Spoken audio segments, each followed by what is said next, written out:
آپ کی خدمت میں ایک اور ویڈیو کے ساتھ حاضر ہوں۔ امید کرتا ہوں کہ آپ دوستوں کو پسند آئے گی، تو چلیے بڑھتے ہیں ویڈیو کی طرف۔ ایک آدمی نے طوطا رکھا ہوا تھا۔ طوطا باتیں کرتا تھا۔ اس آدمی نے کہا کہ میں دور کے سفر پر جا رہا ہوں، وہاں سے کوئی چیز منگوانی ہو تو بتا۔ طوطے نے کہا کہ وہاں تو طوطوں کا جنگل ہے، وہاں ہمارے گرو رہتے ہیں، ہمارے ساتھی رہتے ہیں، وہاں جانا اور گرو طوطے کو میرا سلام کہنا، اور کہنا کہ ایک غلام طوطا پنجرے میں رہنے والا، غلامی کا پابند آپ کے آزاد طوطوں کو سلام کہتا ہے۔ سوداگر وہاں پہنچا اور اس نے جا کر یہ پیغام دیا۔ اچانک جنگل میں پھڑ پھڑ کی آوازیں آئی اور طوطا گرا، دوسرا گرا اور پھر سارا جنگل ہی مر گیا۔ سوداگر بڑا حیران ہوا کہ یہ پیغام کیا تھا، قیامت ہی تھی۔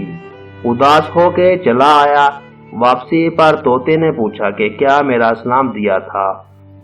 اس نے کہا کہ بڑی اداس بات ہے، سلام تو میں نے پہنچا دیا تھا، مگر تیرا گرو مر گیا اور سارے چیلے بھی مر گئے۔ اتنا سننا تھا کہ وہ طوطا بھی مر گیا۔ سوداگر کو بہت افسوس ہوا۔ اس نے مردہ طوطے کو اٹھا کر باہر پھینک دیا۔ طوطا فوراً اڑ گیا اور شاہ پر بیٹھ گیا۔ اس نے پوچھا یہ کیا؟ طوطے نے کہا کہ بات یہ ہے کہ میں نے اپنے گرو طوطے سے پوچھا تھا کہ پنجرے سے بچنے کا طریقہ بتا۔ اس نے کہا کہ مرنے سے پہلے مر جا، اور جب میں مرنے سے پہلے مر گیا تو پنجرے سے بچ گیا۔